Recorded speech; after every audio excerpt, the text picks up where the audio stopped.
Bonjour, bienvenue sur cette nouvelle vidéo consacrée au pouvoir disciplinaire.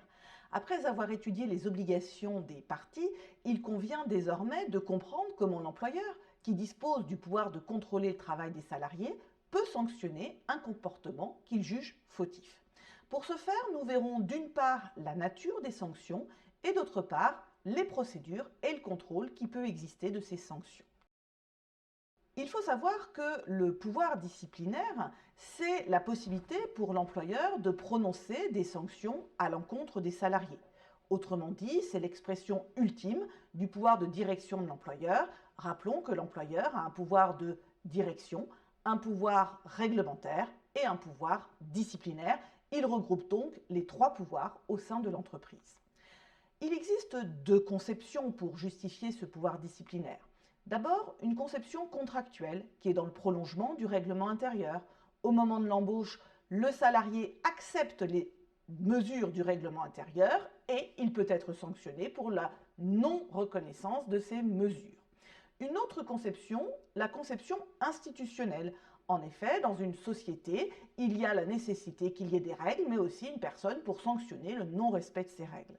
Après une évolution de jurisprudence, aujourd'hui, c'est plutôt la conception contractuelle qui est consacrée.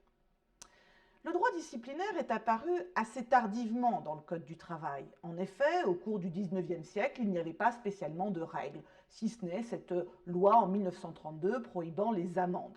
Il a fallu attendre 1982 pour que le législateur intègre des règles qui encadrent le pouvoir disciplinaire. Il convient d'abord d'étudier la nature des sanctions.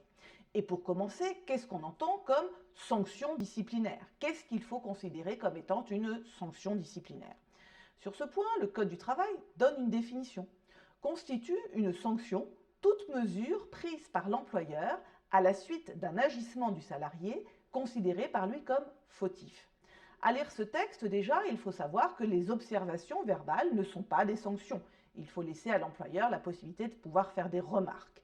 Par ailleurs, à lire le texte, on voit aussi que pour pouvoir prendre une sanction, cela suppose un agissement considéré comme fautif.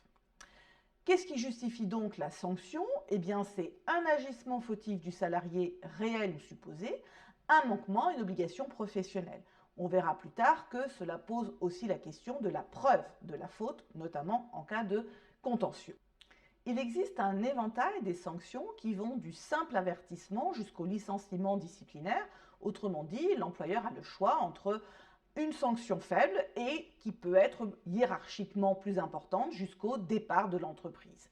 En tout état de cause, ces sanctions doivent figurer dans le règlement intérieur. À défaut, l'employeur ne pourrait pas prendre une sanction. Prenons l'exemple de la mise à pied disciplinaire. Celle-ci entraîne une suspension des obligations nées du contrat, le salarié ne vient pas travailler et en contrepartie, le salaire ne sera plus versé. Alors cette mise à pied disciplinaire ne doit surtout pas être confondue avec la mise à pied conservatoire qui, elle, est une mesure en attente d'une sanction. La mise à pied disciplinaire, elle, c'est bien une sanction.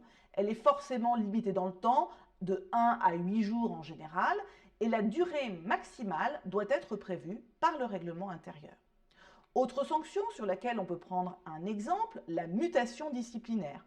La mutation disciplinaire a cette particularité qu'il s'agit à la fois d'une sanction, mais également d'une modification du contrat de travail. Autrement dit, il y a une juxtaposition à la fois du droit disciplinaire et du droit de la modification du contrat. Cela suppose donc qu'il y ait l'accord du salarié.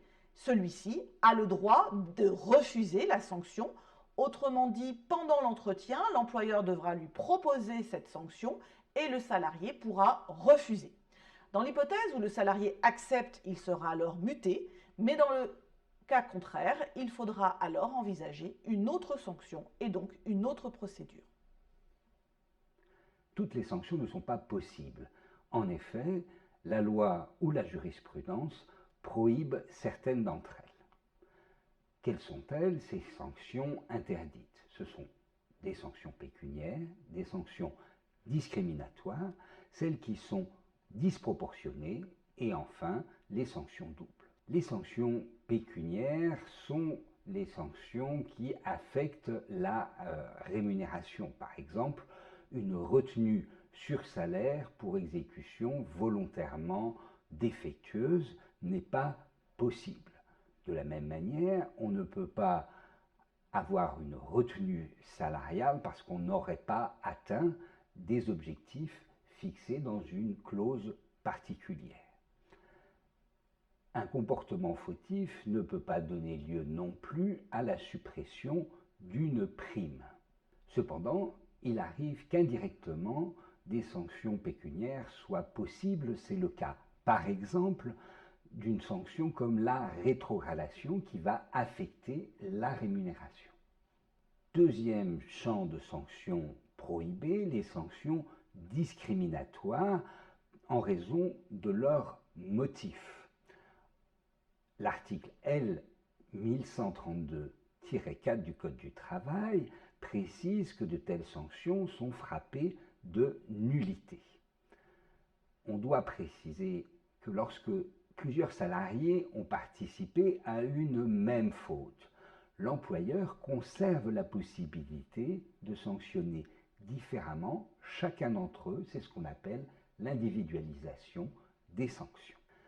Troisième catégorie, les sanctions disproportionnées. En effet, le Code du travail précise que la sanction doit être proportionnée à la faute. Lorsque le juge contrôle cette proportionnalité, il appréciera les choses in concreto, c'est-à-dire en fonction des faits qui lui sont soumis.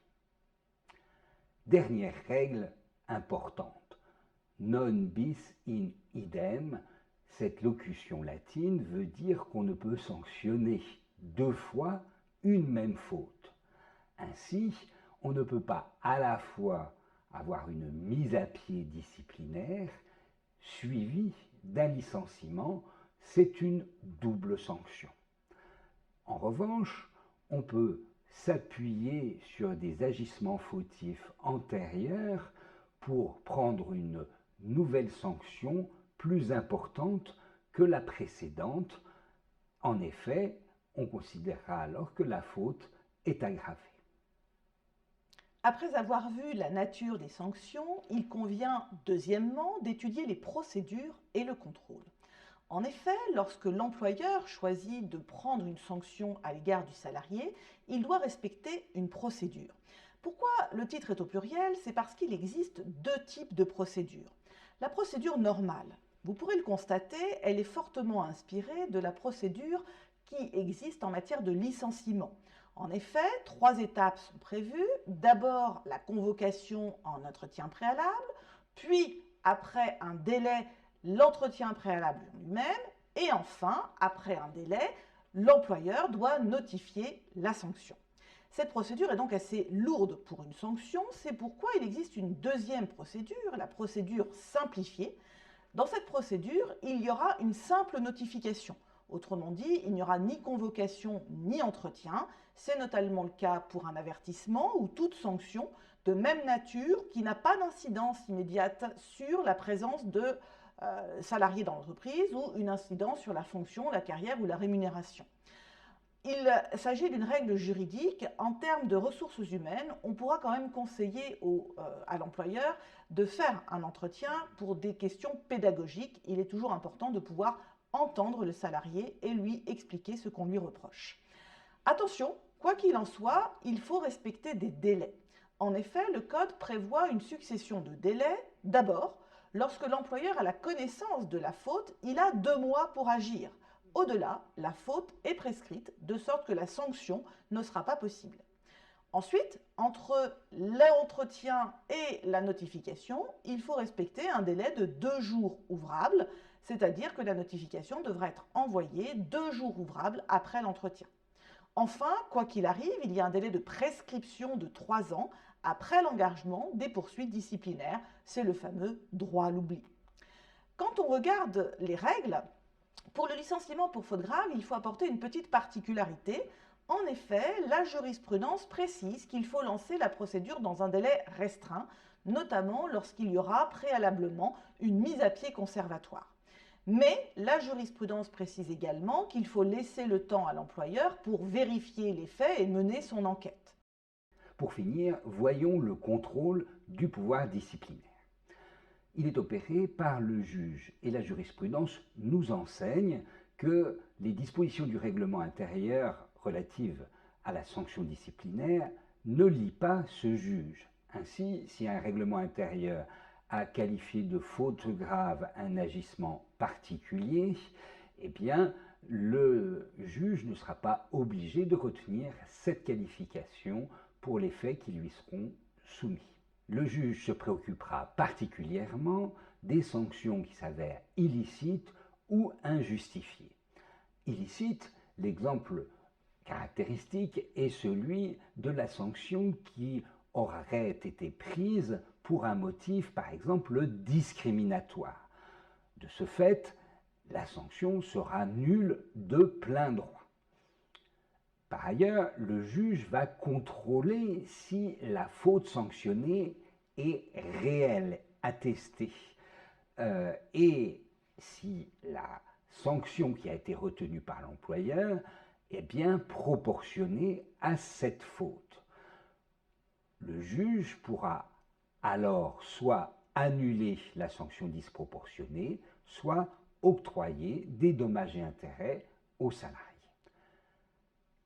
Par ailleurs, le juge va également contrôler la procédure disciplinaire. Il a la possibilité de l'annuler sans pour autant que cela n'implique une nouvelle procédure à reprendre.